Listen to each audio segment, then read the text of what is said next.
Hello friends, welcome to my channel stories of Chandra. இன்றைக்கி நாம் கம்மியான பட்ஜெட்டில் எப்படி அச்சங்கோயிலுக்கு போயிட்டு வரதுன்னு இந்த வீடியோவில் பார்க்கலாம். நான் எங்கேருந்து போனேன், எப்படி போனேன், எவ்வளோ செலவு பண்ணி போனேன்னு தெரிஞ்சுக்கணுமா? இந்த வீடியோவை ஃபுல்லாக ஸ்கிப் பண்ணாமல் லாஸ்ட் வரைக்கும் பாருங்கள். சரி வாங்க ஃப்ரெண்ட்ஸ், டிலே பண்ணாமல் வீடியோக்குள்ளே போகலாம். நம்ம இப்போ ராஜபாளையம் ஸ்டேஷனில் இருக்கோம் ஃப்ரெண்ட்ஸ். காலையில் ஃபர்ஸ்ட் ட்ரெயின், புதிய ட்ரெயின். நம்ம ஸ்டேஷனுக்குள்ளே வர்றப்போ கரெக்டாக டைம் 5 மணி. ஆனால் இன்றைக்குன்னு பார்த்து ட்ரெயின் கொஞ்சம் டிலே ஆகிடுச்சு. 5:20க்கு தான் பிளாட்ஃபார்முக்கு வந்தது. சரி, ட்ரெயின் ஏறினதும் ஜன்னல் இடத்துல ஒரு சீட்டு கிடச்சது. சமத்துக்கவங்க. இப்போ நாம் தென்காசி ஸ்டேஷனை ரீச் பண்ணிட்டோம். சொல்ல மறந்துட்டேங்க, ராஜபாளையத்துலேருந்து தென்காசி வரப்போ டிக்கெட்டு 55 ரூபா. ஏன்னா நம்ம வந்தது சூப்பர் ஃபாஸ்ட்டு. இதே பேசஞ்சரில் வந்திருந்தால் கொஞ்சம் டிக்கெட் ரேட்டு கம்மியாக இருக்கும். அடுத்து தென்காசிலேருந்து செங்கோட்டைக்கு போகிறோங்க. தென்காசி ரயில்வே ஸ்டேஷன்லேருந்து பஸ் ஸ்டாண்டு கொஞ்சம் தூரம் தாங்க இருக்குது. நம்ம பஸ் ஸ்டாண்டு வரைக்கும் போக போகிறதில்ல. தென்காசி ரயில்வே ஸ்டேஷன்லேருந்து இறங்கினோன்னேவும் பக்கத்தில் உள்ள பிரிட்ஜ் இருக்குது. அந்த பிரிட்ஜை கடந்தனா ஒரு ஸ்டாப் இருக்கும். அந்த ஸ்டாப்லேயும் செங்கோட்டைக்கு ரெகுலராக பஸ் ட்ரிப் இருக்குது. நம்ம அந்த ஸ்டாப்புக்கு போனோடனேவும் செங்கோட்டை பஸ் ஏறிக்கிடும். இப்போ நாம் செங்கோட்டை பஸ் ஏறிட்டோம். டிக்கெட்டு 10 ரூபா தாங்க.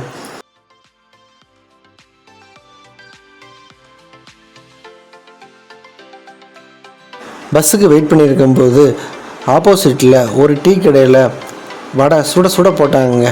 2 உளுந்த வடையை வாங்கி சாப்பிட்ட பிறகு தாங்க எனர்ஜியே வந்தது. சூப்பராக இருந்ததுங்க. நீங்களும் முடிஞ்சால் டேஸ்ட் பண்ணி பாருங்கள். பஸ்ஸில் செங்கோட்டை பஸ்ஸில் ஏறி உக்காந்தோடனேவும் காற்று ஜிலு ஜிலுன்னு அடிச்சதுங்க. இந்த காற்று தாங்க செம கிளைமேட்டாக இருந்தது. இந்த காற்றுக்காகவே தென்காசிக்கு எத்தனை வேணாலும் வந்து விசிட் பண்ணலாங்க.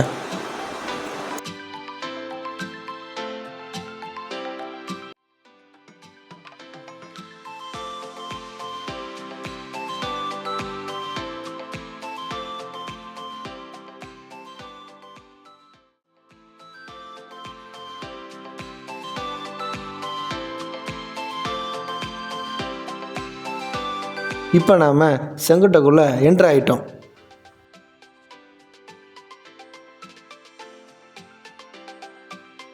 செங்கோட்டையில் சுதந்திர போராட்ட வீரர் வாஞ்சிநாதன் அவர்களுடைய மணிமண்டபம் இருக்குங்க. வரப்போ இதையும் பார்த்துட்டு வாங்க.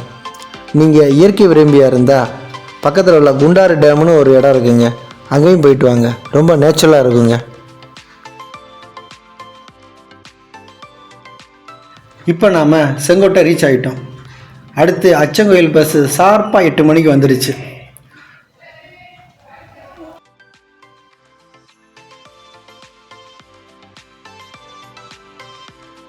அச்சங்கோயிலுக்கு ஒரு ஆளுக்கு டிக்கெட்டு 35 ரூபாங்க. செங்கோட்டையிலேருந்து அச்சங்கோயிலுக்கு 27 கிலோமீட்டர் தாங்க டிஸ்டன்ஸு.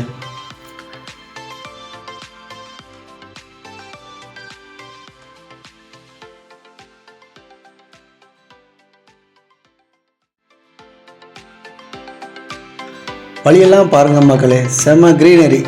இந்த ரோடு நம்மளை அப்படியே ஒரு வேறு உலகத்துக்கு கூட்டிகிட்டு போகிற மாதிரி இருக்குது.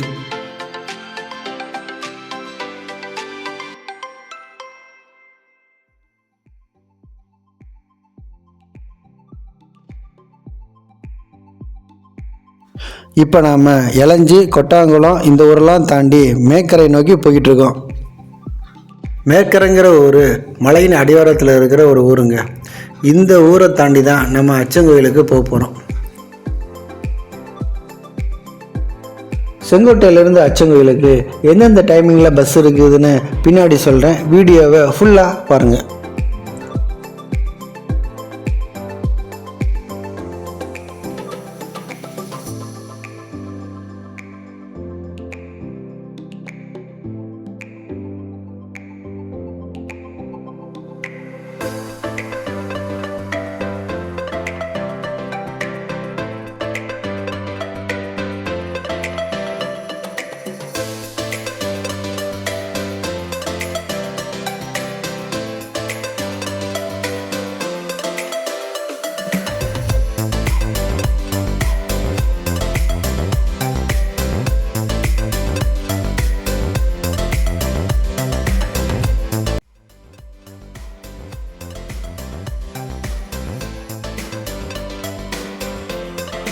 இந்த ரூட்டில் போகிறப்ப வீடியோ எடுத்தீங்கன்னா கொஞ்சம் சேஃபாக வீடியோ எடுங்க.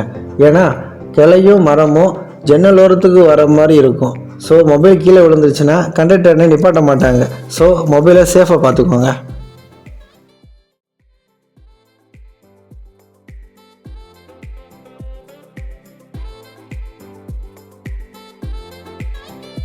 இப்போ வழியில் இருக்கிற கருப்பசாமி கோயிலை தாண்டி வண்டி ஸ்பீடாக போய்கிட்டு இருக்குங்க.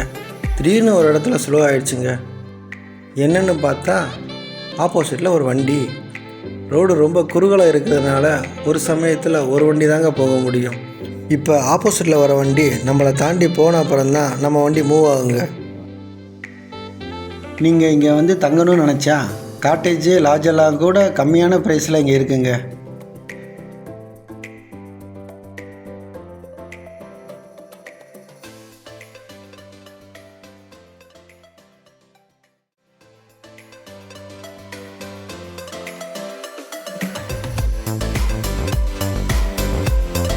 தமிழ்நாட்டில் முருகனுக்கு ஆறுபடை வீடு இருக்கிற மாதிரி கேரளாவில் ஐயப்பனுக்கும் ஆறுபடை வீடு இருக்குங்க.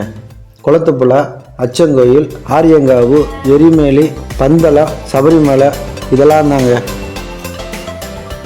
அதில் சபரிமலைக்கு அடுத்தபடியாக முக்கியமான கோயில்னா அச்சங்கோயில் தாங்க சொல்லுவாங்க. இப்போ நம்ம அச்சங்கோயிலுக்கு தாங்க போய்கிட்டு இருக்கோம்.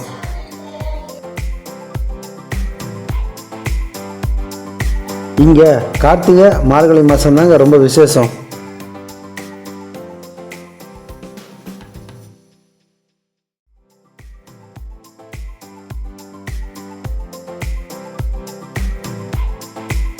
இங்கே பாருங்கள், அச்சங்கோயிலுக்கு போகிறதுக்குள்ளேயும் 23 ஹேர்பின் பென்ஸ் இருக்குங்க. ஒவ்வொரு பெண்ட்லேயும் நம்ம திரும்பும் போதும் ஊட்டி கொடைக்கானல் போகிற எக்ஸ்பீரியன்ஸ் தாங்க இருக்குது.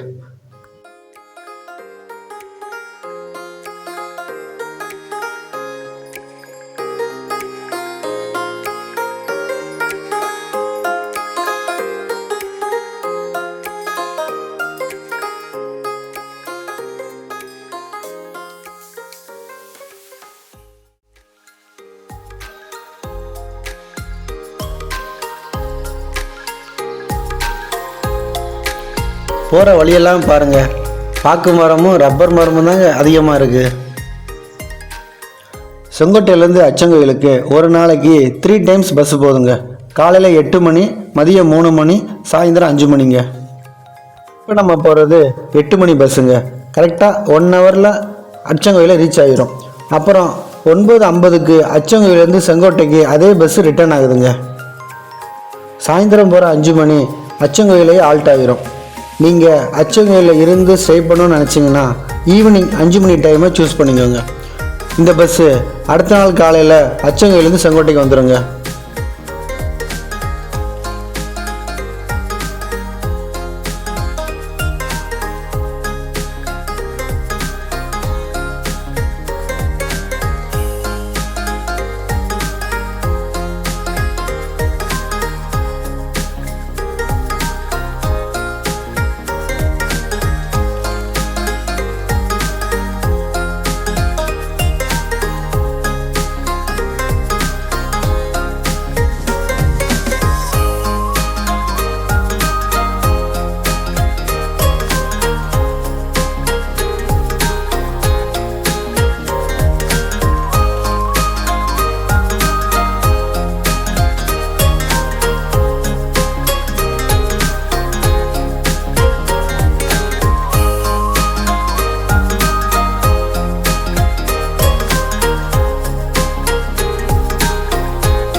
இதுதான் அச்சங்கோயில் ஆறு.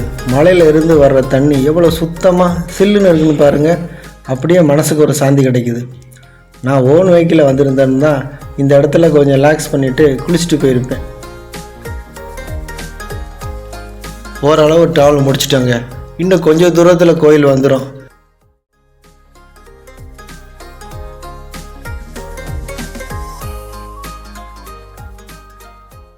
அப்பாடா, ஒரு வழியாக கோயில் வாசலுக்கு வந்துட்டோம் பாருங்கள். எவ்வளோ அமைதியாக கம்பீரமாக இருக்குது. நம்ம வந்தது சீசன் டைம், அதனால தான் கூட்டமாக இருக்குது. நார்மல் டேஸில் வந்திருந்தால் இவ்வளோ கூட்டம் இருந்திருக்காதுங்க. இப்போ மணி 9 மணி ஆச்சுங்க. 1 ஹவரில் நம்ம அச்சங்கோயிலுக்கு வந்துட்டோம். பஸ்ஸு 50 நிமிஷம் தான் வெயிட்டிங் இருக்குதுன்னு சொன்னாங்க. நம்ம பக்கத்தில் இருக்கிற கருப்பசாமி கோயிலுக்கு ஒரு வணக்கத்தை போட்டு நம்ம கோயிலுக்குள்ளே போய் சாமி தரிசனம் முடிச்சுட்டு வந்துடலாங்க. இந்த கோயிலில் ஒரு விசேஷமான ஒரு சிறப்பு இருக்குது. என்னென்னா, சபரிமலையில் இருமுடி கட்டி தாங்க 18 படி ஏறி சுவாமி தரிசனம் செய்யணும். ஆனால் இங்கே எல்லாருமே 18 படி ஏறி சாஸ்தாவை தரிசனம் செய்யலாங்க. வாங்க. இந்த அச்சங்கோயிலில் ஒரு சுவாரஸ்யமான வரலாறு இருக்குங்க. ஐயப்பசாமி தன்னோட வனப்பயணத்தில் பூரணை மற்றும் புஷ்கல தேவியோட தங்கி மக்களுக்கு அருள் பாலிக்கிறதுக்காக இந்த கோயிலை நிறுவனதாக சொல்கிறாங்க. இந்த கோயிலில் ஐயப்பசாமி ஒரு கிரகஸ்தர், அதாவது இல்லறவாசி கோலத்தில் தான் இருப்பார். அதனால தான் இதுக்கு ஒரு ஸ்பெஷல் பவர் இருக்குது. இன்னொரு முக்கியமான விஷயம் என்னென்னா, ஐயப்பசாமி தன்னோட கையில் சந்தன கத்தியோடு தான் காட்சியளிப்பார். விஷக்கடிப்பட்டவர்களுக்கு அந்த சந்தன கட்டை மருந்து மாதிரி பயன்படுதுங்க. இது ஒரு பெரிய அற்புதம் தான் இல்லை? சும்மா வெளியே நின்று பார்த்தாலே ஒரு எனர்ஜி கிடைக்கிது. இனிமேல் உள்ளே போயிட்டு சாமியை தரிசனம் பண்ணிவிட்டு கோயிலை சுற்றி பார்த்துட்டு வருவாங்க.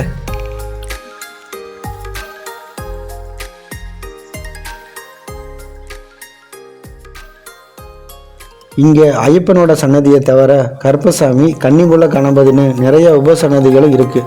எல்லா இடத்துலையும் ஒரு தெய்வீகமான அமைதி நிலவுதுங்க. இப்போ நம்ம பார்த்துக்கிட்டு இருக்கிறது நாகையச்சி சன்னதிங்க. குழந்தை பேர் வென்றவங்க இங்கே இருக்கிற சன்னதியில் பட்டு துணி, வளையல் இதெல்லாம் வச்சு தொட்டில் கட்டி வழிபட்டால் குழந்தை பேர் கிடைக்கும் அப்படிங்கிறது நம்பிக்கைங்க.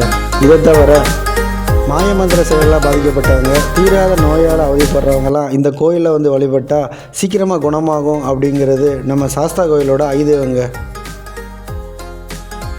இந்த சன்னதியிலேருந்து வெளியே வந்த ஒரு ரெஸ்ட் ரூம் இருக்குது. தேவைப்படுறவங்க யூஸ் பண்ணிக்கோங்க. இங்கே காரு, பைக்கில் தாங்க நிறைய பேர் வர்றாங்க. அதுக்கேற்ற மாதிரி பார்க் பண்ணுற வசதியும் இங்கே இருக்குது. அதுக்கு தகுந்த மாதிரி நீங்கள் பிளான் பண்ணி இங்கே வாங்க.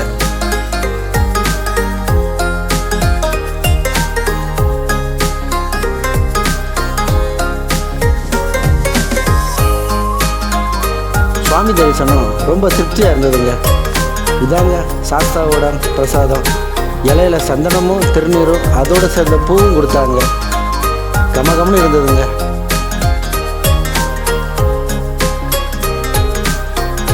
பரசுராமர் கட்டினதாக சொல்லப்படுற 5 சாஸ்தா கோயிலில் ஒன்று தாங்க நம்ம அச்சங்கோயில்.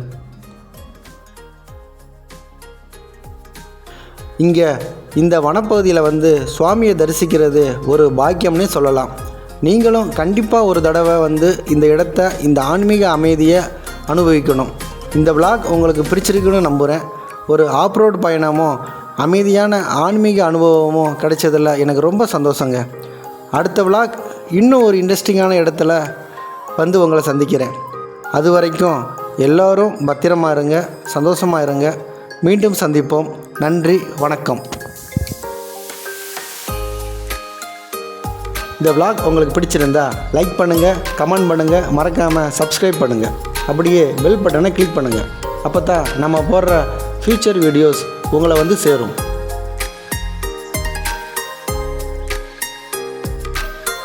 அச்சங்கோயிலுக்கு போகணும்னு உங்கள் ஃப்ரெண்ட்ஸ் யாராவது பிளான் பண்ணியிருந்தாங்கன்னா அவங்களுக்கு இந்த வீடியோவை ஷேர் பண்ணுங்கள். சுவாமி சரணம். சுவாமியே சரணமையப்பா.